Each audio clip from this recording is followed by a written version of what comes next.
Psalm 104.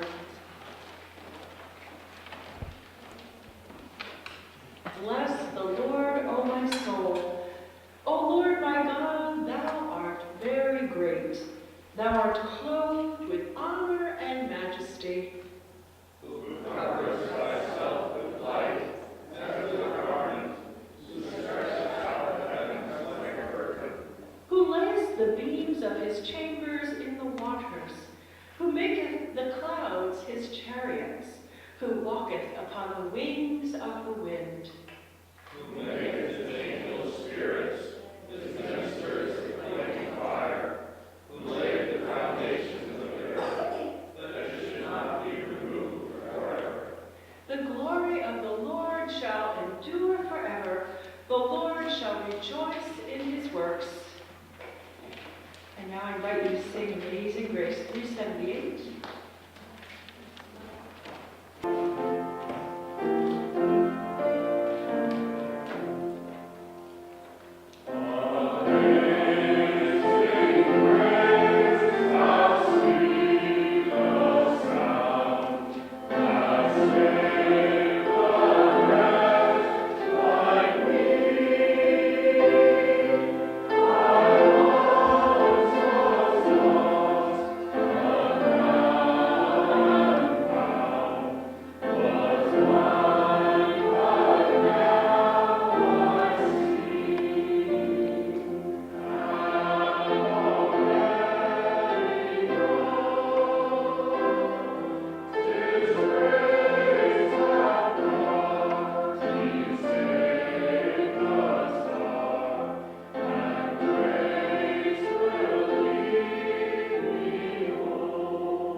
God of justice, God who looks with compassion upon the poor and lowly of the earth, we pray that as we worship you, we are increasing our awareness of the interconnectedness of all things and of all people.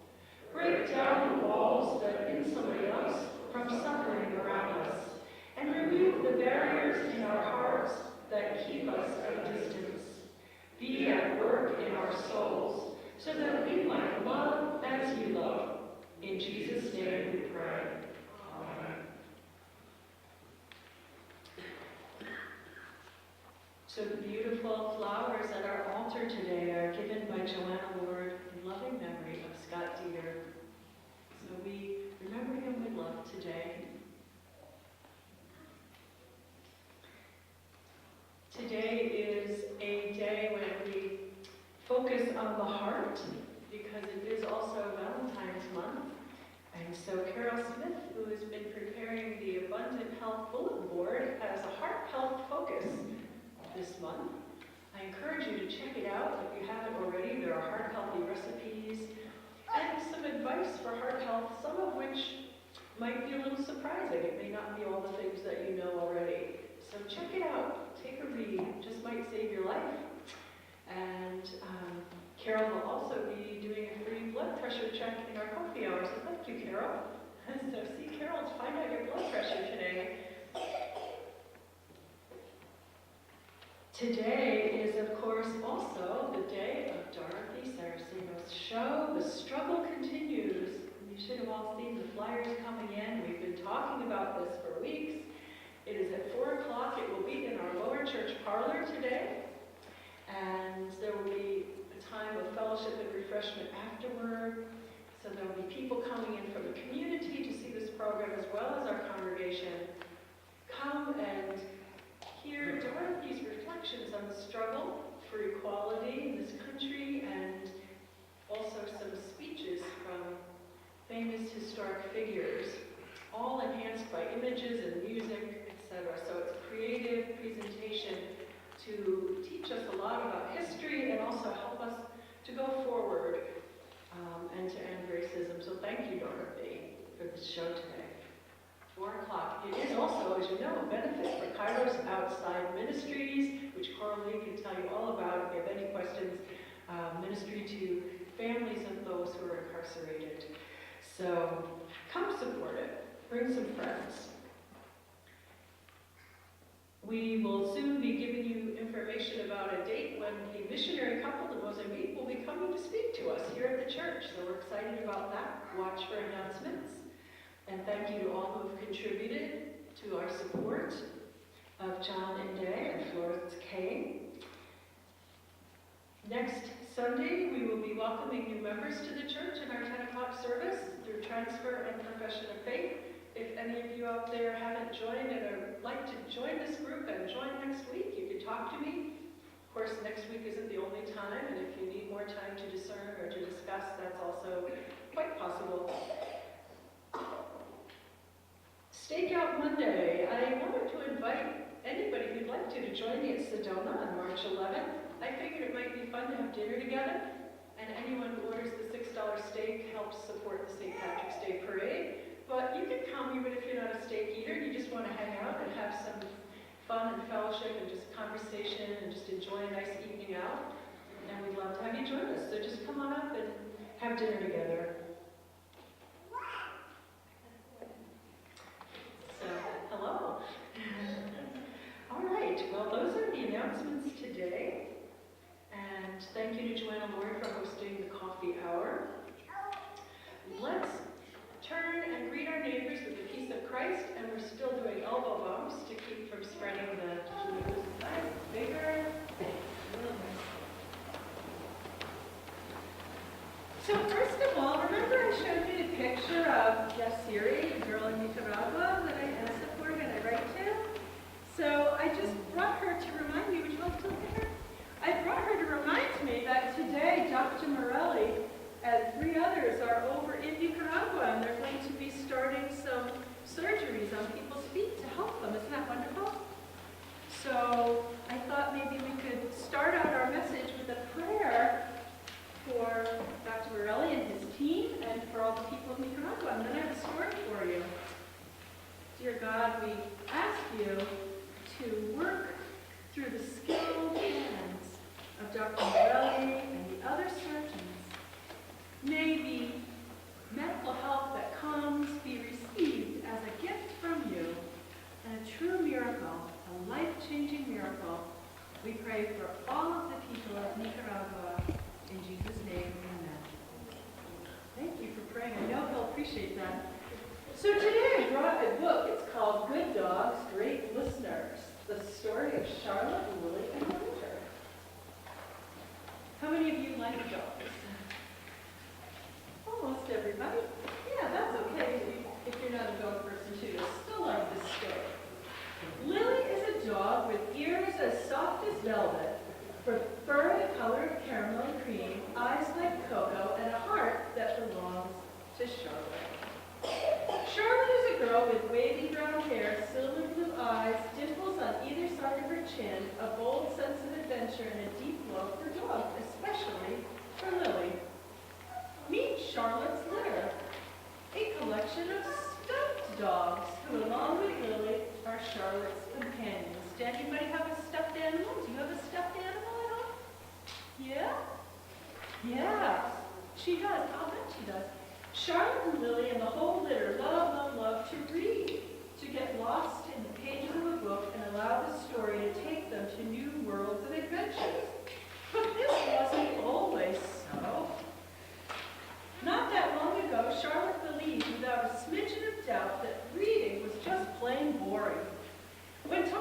story book, she'd loudly proclaim, "Who can read when there's so much fun stuff to do?" It was summer. Charlotte was supposed to read a book a day. Her parents reminded her that if she wanted to be a veterinarian, she needed to be a good reader.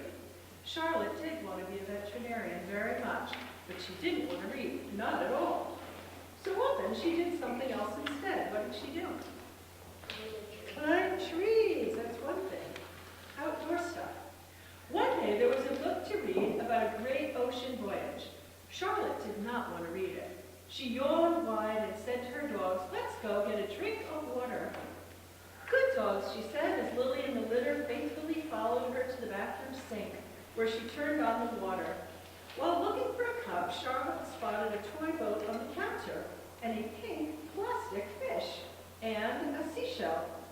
And while she showed the boat and fish and shell to her dogs, the sink overflowed onto the floor. Oops. Have you ever done that? I did that. I did that when I was younger, and it went right through the ceiling. That wasn't good. No, they didn't like that. My parents were not happy. So there was an ocean. I guess she pretended it was the ocean. She was very creative. Charlotte became a captain and her dogs the crew, and it suddenly was a great voyage and full, very exciting, until the ocean seeped under the door and out into the hallway. "Charlotte," her father cried, "what's happening in there?" "Dad, can't you see? I'm a captain and we're on the great ocean." "But you've made a great mess and you're supposed to be reading," her dad said. "Charlotte, you're not being a good listener." Another day there was a book to read about a princess and a castle and a grand ball. Charlotte did not want to read it. She yawned wide and said to her dogs, "Let's go get a blanket." "Good dogs," she said, as Lily and the litter faithfully followed her into her mom's closet, and she reached for a blanket. While reaching, Charlotte spotted a shiny pink dress and pink shoes. See what she got down there? And there's the doggy.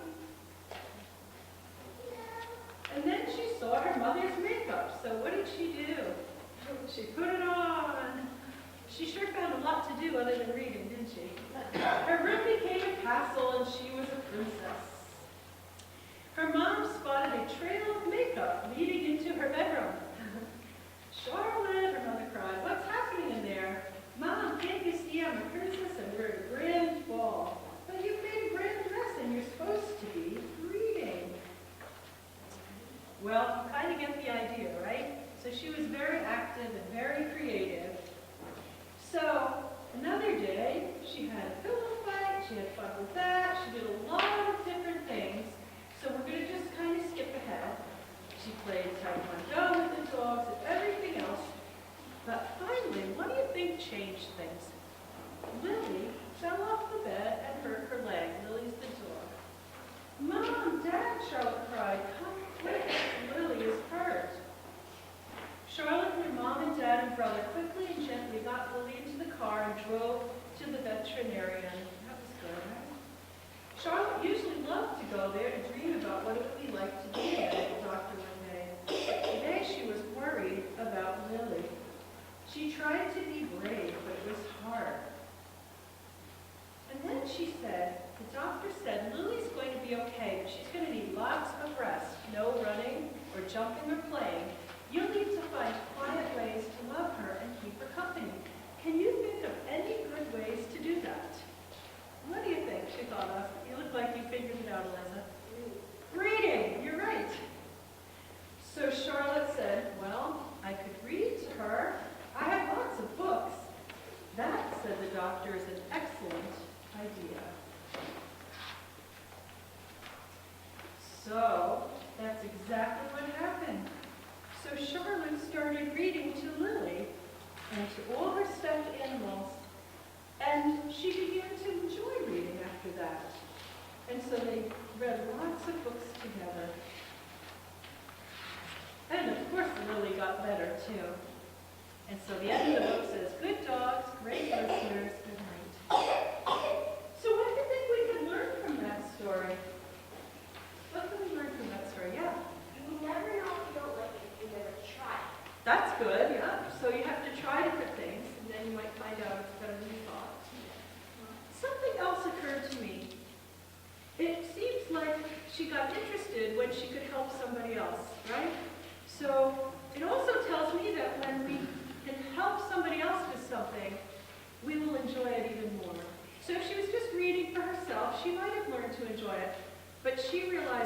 like to do something to help her dog.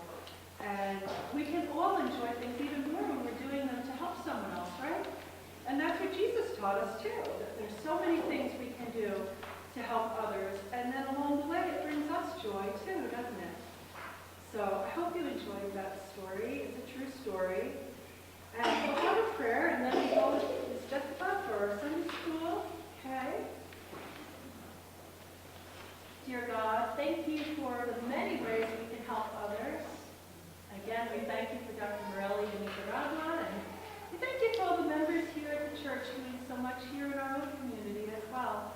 And I pray for all who will be helped by our penny jar, with abundant health and mothers and children.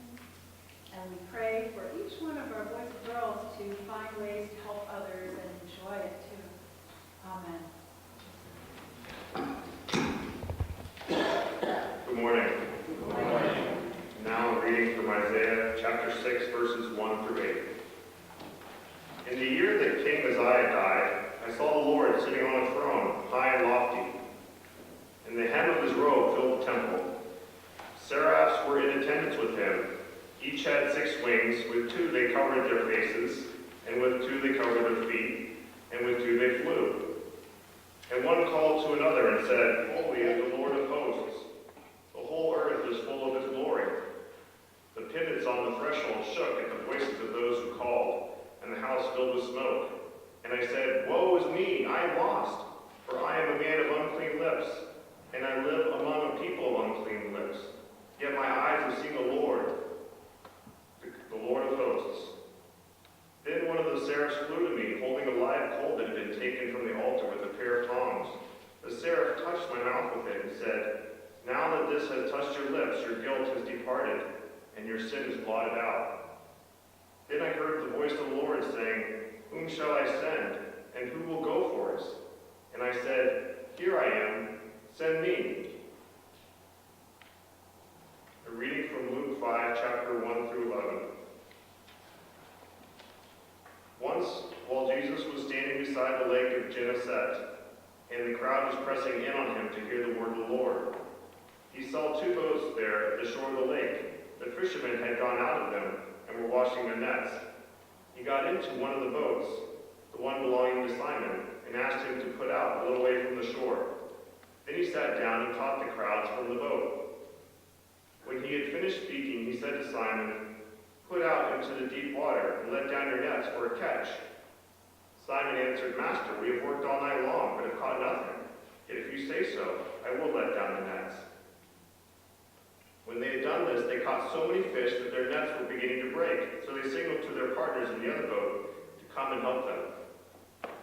As they came and filled both boats, so that they began to sink. But when Simon Peter saw it, he fell down at Jesus' knees, saying, Go away from me, Lord, for I am a sinful man. For he and all who were with him were amazed at the catch of the fish that they had taken.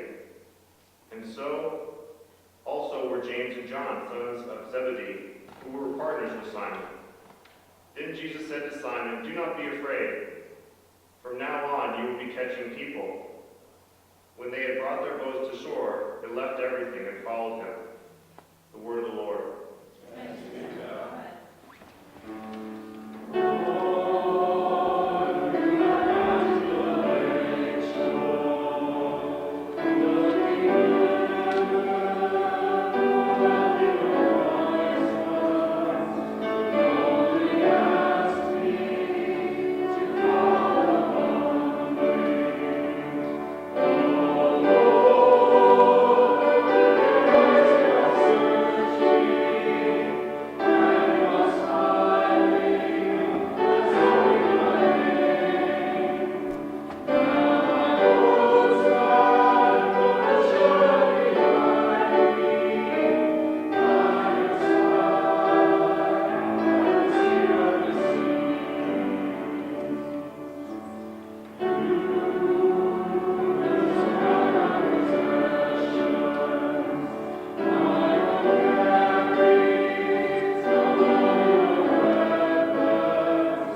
people, not to control people, but to let down nets of the Spirit, to embrace people, to welcome people, to assist people in difficult times. We pray that we might be faithful fisherfolk, faithful to your call to reach out, to search high and low for those who need encouragement, who need prayer, who need an uplift. Be with us now as we remember the ancient story of Jesus and the disciples, as they began to learn that, flawed though they might be, imperfect humans like us, that they too could fish for people, that they too could follow your direction and have an abundant catch. We pray in Jesus' name. Amen. So the disciples, the fishermen, were out there on the lake, Gennesaret, and were not catching fish. And you can imagine that they were quite discouraged at that point. Despite their best efforts, they weren't catching fish. But then, Jesus directed their attention to a different part of the water. He said to go out to the deeper waters, and there would be fish. In John's Gospel account, we hear a similar story, and they're told to cast their net on the other side of the boat. So again, cast the net in a different place, and there will be fish. So it's a rich story of abundance that's possible when we follow God's direction. Abundance that's possible when we go deeper also. And use the metaphor, the deeper waters. Now the story shows us, first of all, that we don't often see what is right around us. There are things that we miss. People, places, and possibilities that we miss even though we're looking right at them. Okay? We can miss the obvious. So there they were looking in one area, getting no fish, but there were fish to be found. They just weren't seeing them. Have you found that to be true in your own life? Maybe you have re-examined your priorities or looked at patterns in your life with the help of others, or perhaps a wise therapist.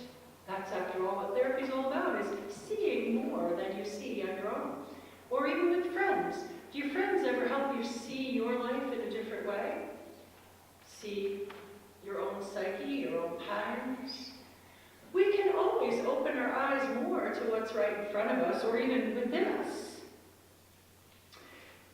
Recently I watched a movie, and it's called Druid Peak, and it wasn't a particularly well-known movie. It was the story of a young man who was angry at life, and he was a bully, and he was a troublemaker, and in fact, in the beginning of the film, he gets in trouble where he's bullying someone on the street. The police start chasing him and a friend, and he tells the friend, drive faster to get away from the police. They get in an accident, and the friend is killed.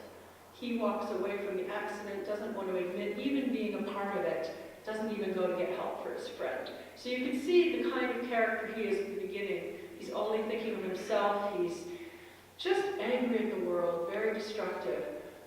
In the movie, he is sent to live with his father, whom he had never met, out at Yellowstone Park, where his father is a wolf researcher. And early on in the film, he finds a gun that his father had in the house, and he goes out to the woods, and he's ready to kill himself. And a wolf comes and looks him in the eye, and he looks at the wolf. Finally, he puts down the gun. There's something about this gaze that is transformative for him. And so in that moment, when he can't forgive himself for what happened to his friend, and he's disillusioned with life, and he doesn't even know if he can trust his father that he just met, something in that encounter changes him. He sees things differently from that moment on in the film, and as it goes on, and he helps his father with research with the wolf pack, he becomes a completely changed person. Much like Isaiah, whose lips are touched in the prophecy, and suddenly he wants to be sent by God to do God's work in spite of being a sinful man.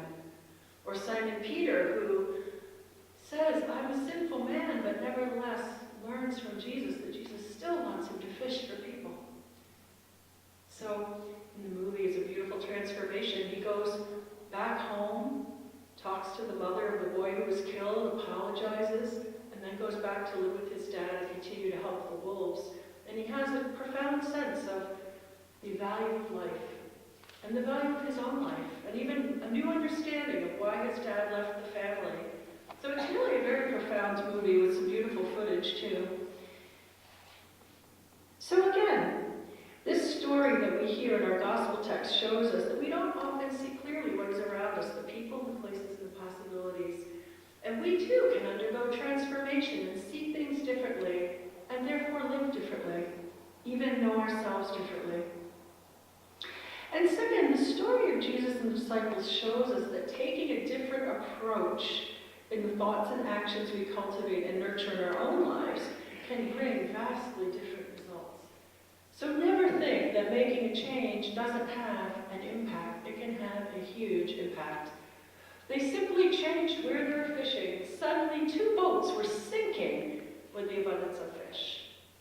So that's a remarkable, optimistic text, isn't it? Sometimes you might even see it in a medical treatment. I think I've witnessed that a bit recently, where one simple change in the treatment protocol can suddenly result in someone getting so much better. One action, one new angle in treating someone. I'm sure that doctors and nurses go through that all the time. What's the angle we haven't considered?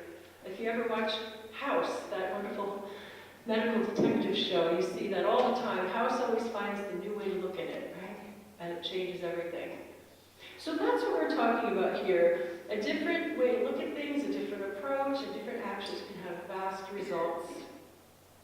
So of course in church, in fishing for people, that's true too. But it's hard, isn't it? Isn't it hard to do things differently? I know I'm a creature of habit. We all are. We have our familiar ways of doing and being church. And yet our bishop and our DS are always saying, please try being church differently. Experiment. Go out into the community and do different things. Try worship differently. Don't be afraid to try a different approach to making disciples of Jesus in today's culture. And so we're always saying, okay, God, show us what different approaches you'd like us to take. And help us to do them. Help us to live differently, to disciple differently, to be church differently. But again, it's not easy because we're always more likely to return to what we know and what we've always done. The world at large needs everyone to live differently, doesn't it?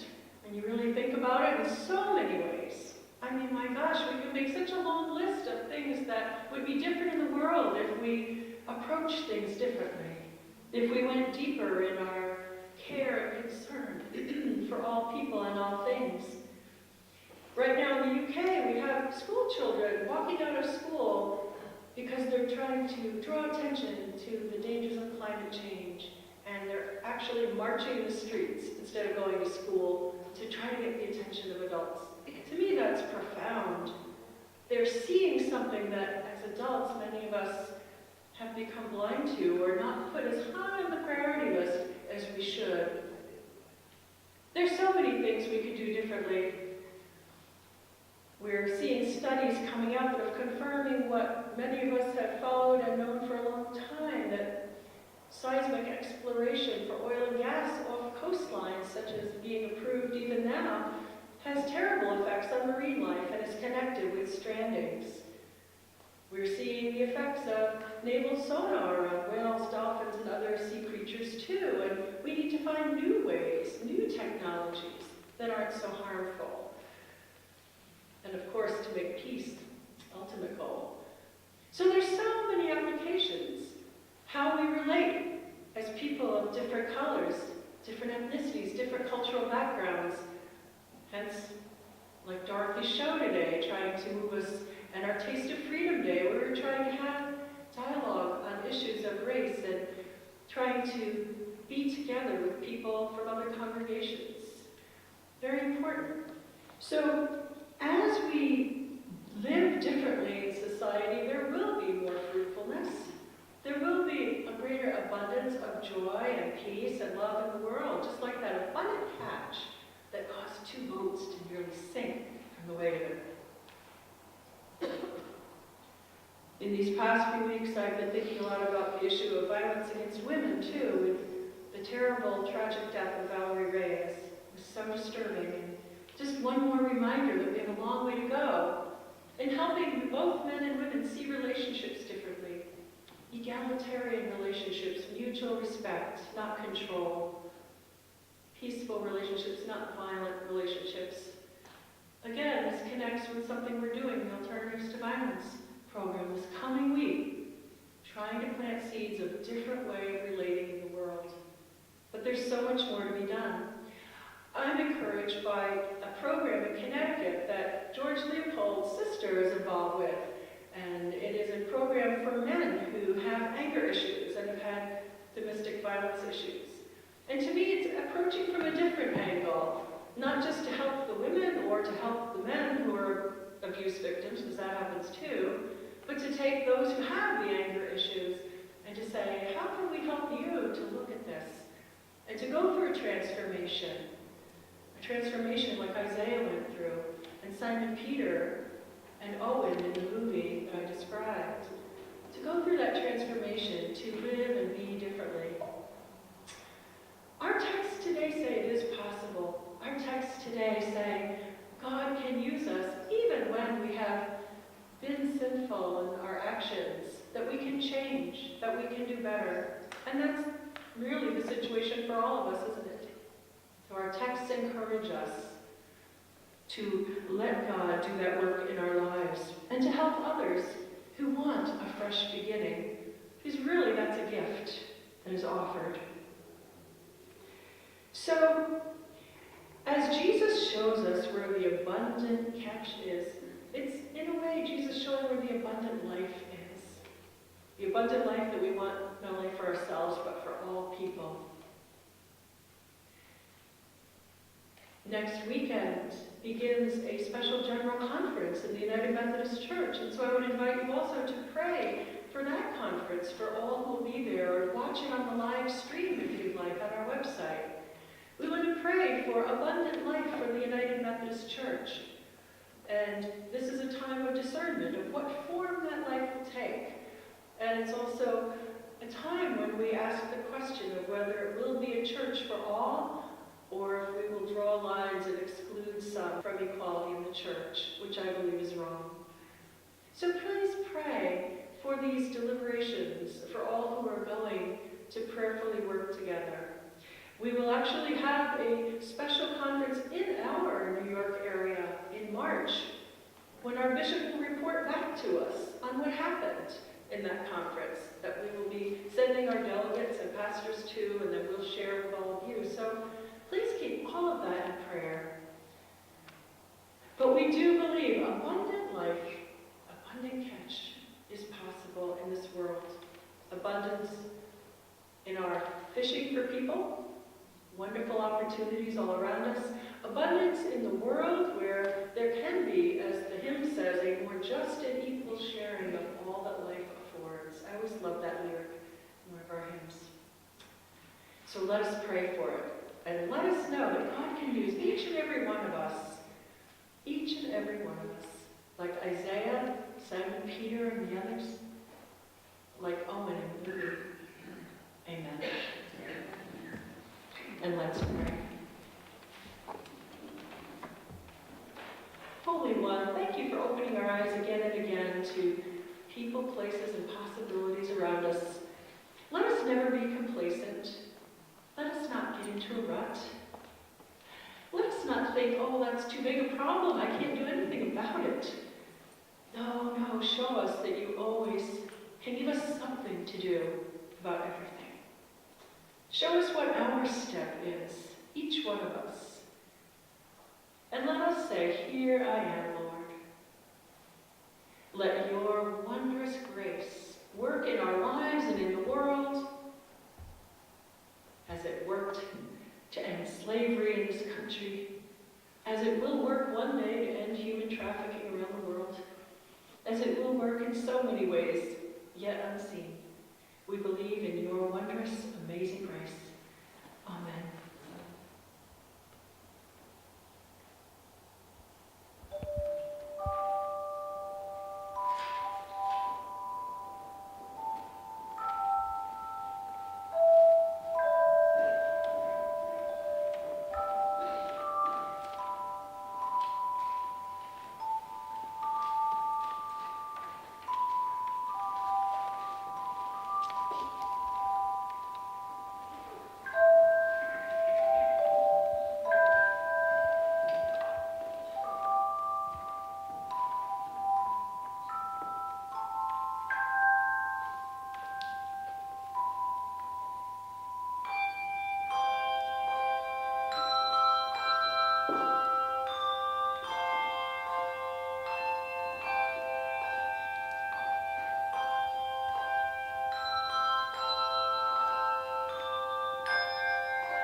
Let's stand now and dedicate our gifts together.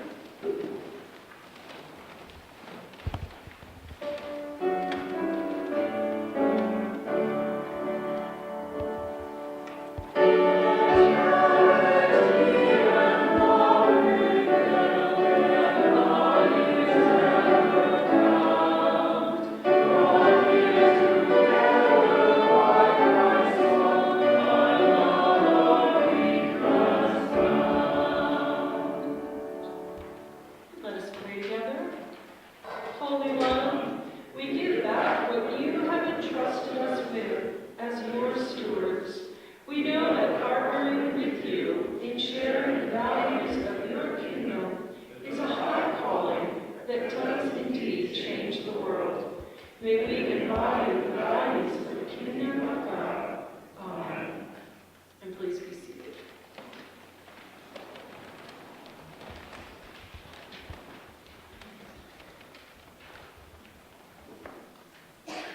So friends, as we pray today, I just want you to keep a few people in your minds and hearts. Barbara Wilson is having hip surgery this week. Please keep her in your thoughts and prayers. And Samantha, Linda Lyon's daughter, will be having a non-malignant brain tumor removed on Tuesday, so prayers for that surgery. On good news, we're hoping that Jack Speciale will be coming home very soon. Plans are being made to bring him home. He's doing a lot better, so thanks for your prayers. Elsa Rodriguez had a burn, but is now home in the hospital. We pray for continued healing for her. Those are just a few on our prayer list, but I did want to lift a few up so you would all be informed. And now I invite you to be in prayer with me. Loving God, thank you that you are always hearing our prayers, spoken and unspoken. We thank you for healing that has occurred in people that we care about, and for healing to come. We thank you for the fact that none of us goes through anything alone, but we together, as brothers and sisters in faith, support one another. Today we give thanks that Cliff Wolf is here and continue to pray for his father, for his healing. We thank you for our brothers and sisters in the Jewish faith, and the Muslim faith, and in all faiths around us. Thankful that we can join together in a larger community of hope and encouragement to one another. So God, we lift up those who need encouragement today, who need healing. We lift up the people of Aurora, Illinois, and those who lost their lives in a shooting, praying for new ways for people to put down the gun. When they're suffering, to reach out in other ways. Oh God, we pray for the team in Nicaragua.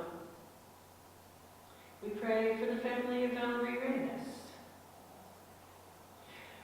We pray for others whom we name aloud now before you.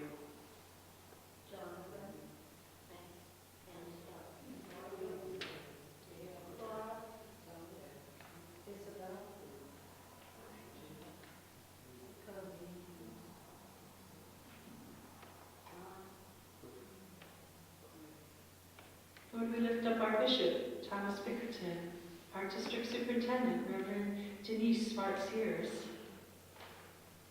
We lift up our New York General Conference delegation. We lift up all of these in the name of your Son, Jesus, who's constantly reminding us of possibilities of people, opening our eyes to the people around us in new ways. We pray the prayer that he taught as a model prayer for our living on this earth. Our Father, who art in heaven, hallowed be thy name. Thy kingdom come, thy will be done, on earth as it is in heaven. Give us this day our daily bread, and forgive us our trespasses, as we forgive those who trespass against us. And lead us not into temptation, but deliver us from evil. For thine is the kingdom, and the power, and the glory forever. Amen.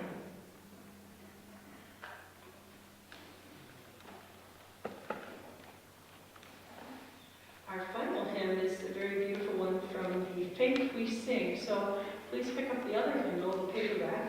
It's called The Summons, and it's about God's call on our lives. 2130, and let's stand and sing.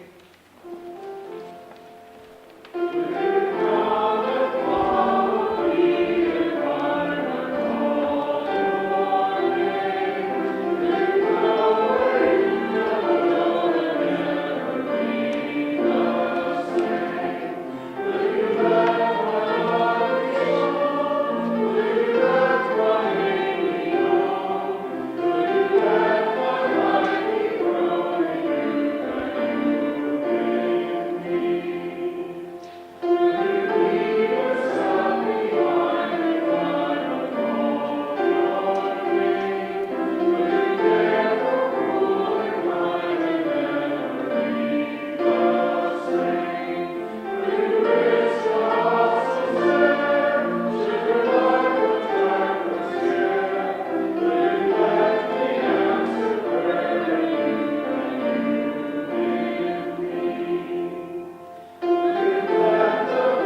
long as ever you can.